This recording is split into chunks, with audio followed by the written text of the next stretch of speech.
शुक्र है कि हमारे भाई बिलाल यासीन MPA को अल्लाह ताला ने दोबारा ज़िंदगी दी है। ये बड़ा ही फैटल उनके ऊपर कातलाना हमला जो है वो हुआ है और इसके पीछे जिन अनासर की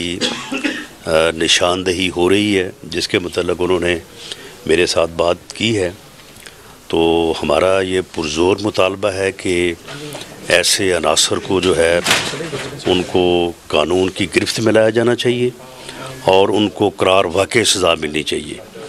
ये इस तरह दीदा दिलेरी से अगर अपोजिशन के रहनुमाओं और मुंतखब नुमाइंदों के ऊपर जो है ये हमला होने शुरू हो गए तो फिर जो है ये बात कहाँ जाके रुकेगी। और अभी तक इस बारे में पुलिस जो है वो कहानियाँ तो बयान कर रही है कि जी फ़लाँ का फ़लाँ से तल्लक है, फ़लाँ का फ़लाँ से तल्लक है। तो मुझे बिलाल यासीन साहब ने बताया है कि हम इन कहानियों के ऊपर इस तरह से बिलीव नहीं करेंगे कि वो हर रोज़ एक नई कहानी बना के जो है वो हमें सुनाएं। वो हमें जल्द अज जल्द और विदिन डेज़ जो है वो क्लियर कट उन लोगों को सामने लाएं। पहली बात तो ये है कि जो शूटर्स हैं उनके चेहरे अयां हैं बिल्कुल, उनको सामने लाया जाए, बताया जाए कि ये लोग हैं और उसके बाद उनको फिर किसने भेजा और उसके बाद किसने उनको जो है वो असला प्रोवाइड किया, वो किरदार सामने आने चाहिए। और फिर उस किरदार के ऊपर हम रुकेंगे नहीं। उस किरदार की अगर तो हमारे साथ कोई बराह रास्त मामला है और वो वजह बना इस बात का कि उसने ये इतना बड़ा जो है वो कदम उठाया, और अगर कोई ऐसी वजह उस किरदार में नहीं है तो फिर हम इस बात को देखेंगे कि उस किरदार के पीछे भी कोई किरदार हो सकता है जिसने उसको इस्तेमाल करके जो है ये काम करने की जो है वो सोच रखी हो। तो ये बहरहाल ये सारी चीज़ें जो हैं आइंदा आने वाले दिनों में इंशाअल्लाह ताला इनके ऊपर क्लैरिटी आएगी और हुकूमत को चाहिए कि इसमें जितनी जल्द जो है ये मामला जो है ये पूरी तरह से सॉर्ट आउट हो जाए उतना ही जो है वो बेहतर होगा। लेकिन खुदा का शुक्र है कि बिलाल यासीन जो है वो इस वक्त रूब सेहत है और इंशाअल्लाह बहुत जल्द जो है वो दोबारा पाकिस्तान मुस्लिम लीग नून के लिए, अपने हलके के अवाम के लिए और अपने शहर के लोगों के लिए दोबारा जो है वो अपनी खिदमत जो है वो सर अंजाम देगा। जो आजकल हालात देख रहे हैं कि मरियम नवाज साहिबा और परवेज़ मुशर्रफ साहब की ऑडियो लीक हुई है, कुछ हवाले से बात की गई है, कुछ साहब से टोकरियाँ फराहम की जाए, तो उस ऑडियो के हवाले से आप क्या कहते हैं? नहीं देखें, वो टोकरियाँ फराहम की जाएँ, टोकरे फराहम की जाएँ, ये इन चीज़ों का तो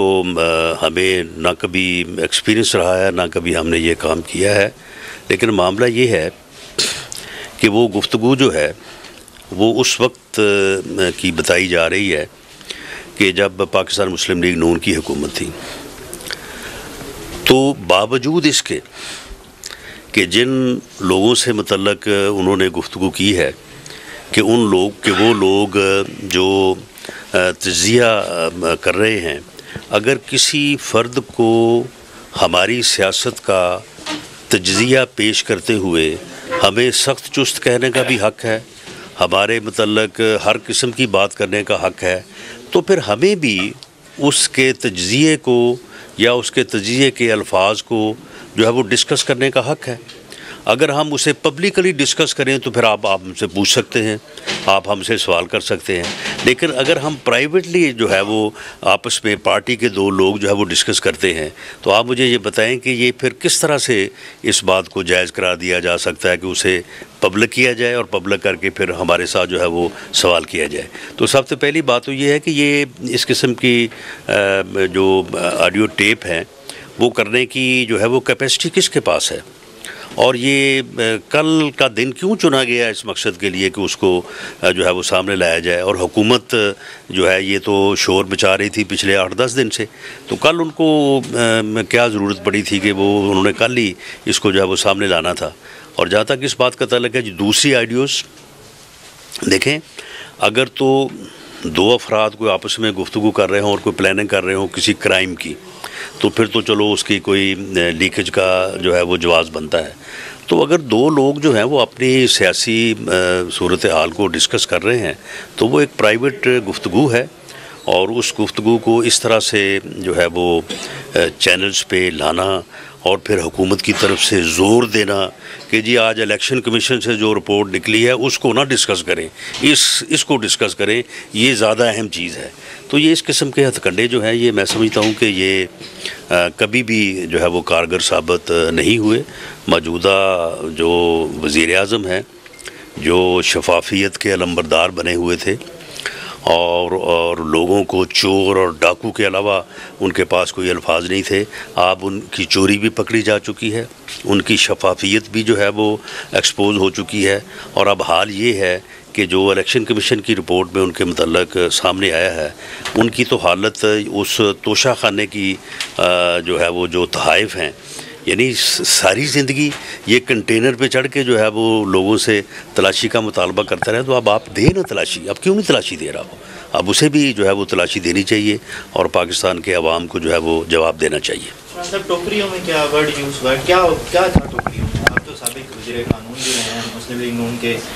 हर मामला ने आपके पास अहमियत नहीं, मैंने कहा कि हमने तो कभी ना टोकरियाँ किसी को भिजवाई हैं ना टोकरियाँ किसी से वसूल की हैं, लेकिन टोकरियों का लफ्ज़ जो है वो उन्हीं मानों में जो है वो इस्तेमाल होता है कि अगर आप किसी को या जैसे वो लफाफा का एक लफ्ज़ जो है वो यूज़ होता है तो वो ब्राइब करने वाली बात है। लेकिन आप देखें बात ये है कि जिन लोगों के मतलब वो गुफ्तगू हुई है वो लोग उस वक्त भी जो है वो प्रोग्राम कर रहे थे, वो आज भी कर रहे हैं। उनको किसी ने गोली नहीं मारी, उनको किसी ने अगवा नहीं किया, उनको किसी ने कोई नुकसान नहीं पहुँचाया, उनको किसी ने जो है वो प्रोग्राम से नहीं हटाया। तो फिर अगर हम गवर्नमेंट में भी थे और हम किसी से नाला भी थे तो हमने उस नाराज़गी की बुनियाद के ऊपर किसी को नुकसान नहीं पहुंचाया, किसी को प्रोग्राम से नहीं हटाया, तो क्या हम उस नाराज़गी को पब्लिकली किसी के सामने बयान नहीं किया तो क्या हम प्राइवेटली जो है वो बात भी नहीं कर सकते उसके ऊपर? आपके बयान को देख के ये कहा जा सकता है कि मरियम नवाज साहिबा ने टोकरियों का वर्ड ब्राइब के लिए इस्तेमाल किया था या लिफाफे के लिए इस्तेमाल किया था? यानी ये चीज़ें जो है वो इन्हीं मानों में जो है वो इस्तेमाल होती हैं, क्योंकि मेरी इस बारे में उनसे बात नहीं हुई और ना ही मैंने वो कल एक प्रोग्राम में वो ऑडियो जो है वो प्ले हो रही थी तो मैंने वो सरसरी तौर पे जो है वो उसको सुना है, तो इसलिए मैं उसका कोई तजिया करने के हवाले से कोई बात मैं डेफिनेट नहीं कर सकता। शुक्रिया, थैंक यू जी। जो क्लियर हो रहा है जल्दी फिर क्लियर हो गया, अल्लाह ताला भी करम जिंदगी वास्ते भी टेंशन नहीं। हाँ चलो तो मैं टेस्ट करवा दिया आपकी गोली क्या होती है। ये अपना ये जरा फ्रैक्चर है वो कड़ी एक तस्वीर बना देना सामने, सॉरी अच्छा फ्रैक्चर किया। मगर ये डॉक्टर्स ने ये पेट वाला सी ना ਉਹਨੂੰ ਜ਼ਿਆਦਾ ਸੀਰੀਅਸ ਤਕਲੀਫ ਮੈਨੂੰ ਫ੍ਰੈਕਚਰ ਦੀ ਸੀ ਜਦੋਂ ਫਾਇਰ ਲੱਗਿਆ। ਅੱਲਾ ਕਿਸੇ ਨਾ ਕਰੇ ਬਹੁਤ ਤਕਲੀਫ ਸੀ। मैंने लोग तारक साहब मैं बाजू पकड़ कर मैं क्या मैं होश से गया, मैं समझना कि मैं बेहोश हो गया मैं बीच में। मैं सुने आया कि 15 मिनट बाद ब्लड निकलेगा। मैं कोई खराबी नहीं करता, मैं जलालत दे इसलिए जाना चाहता, बाकी मैं कोई नहीं डर लगता कि मौत की उन्हें तकलीफ दी। शुक्र अल्हम्दुलिल्लाह अल्लाह ताला ने ਤੁਹਾਡੇ ਭਰਾਵਾਂ ਦੀ फ्रैक्चर ਦੀ ਜਿਹੜੀ ਸਪੇਸ ਹੈ ਜਿਹੜੀ ਹੈ ਸਾਈਡ ਜੀ ਇੱਥੇ ਸਾਈਡ अच्छा दो लगाए थे थे उन्होंने। और शुक्र है कि वो अंदर नहीं पेट दे ना और निकल गया यानी स्किन। हाँ जी स्किन सी बस ने जो पहला लगे सी ना वो डॉक्टर अकॉर्डिंग टू डॉक्टर तो डेंजरस नहीं सी बट पेनफुल है ना सी कि मैं सैटल हो गया जिन्हें फ्रैक्चर किया। उन्होंने दो लगे उन्होंने लड़किया ने मैं जो मैं सुनिया देखा मैंने लग रहा सन फायर में कि नहीं हो सकता कहना तो को अपना होएगा। मैं तो पिछले 25 साल तो ना कि लोग हल्के गड्डी इस्तेमाल करते हैं पैदल रूटीन है। उस दिन भी 2 बजे जगह नमाज पढ़ी हसो लोग सी मैं कहते हाफिज मेरे 4 घंटे में हाफिज अज का कोटा मुक गया जूस की खातर नहीं सी अज जाना। उन्होंने मेरी बेटी ने मैं चला रहा मैंने चला छुट्टी हो मोटरसाइकिल से मोटरसाइकिल में बैठा था मैं वो सदर को चला गया।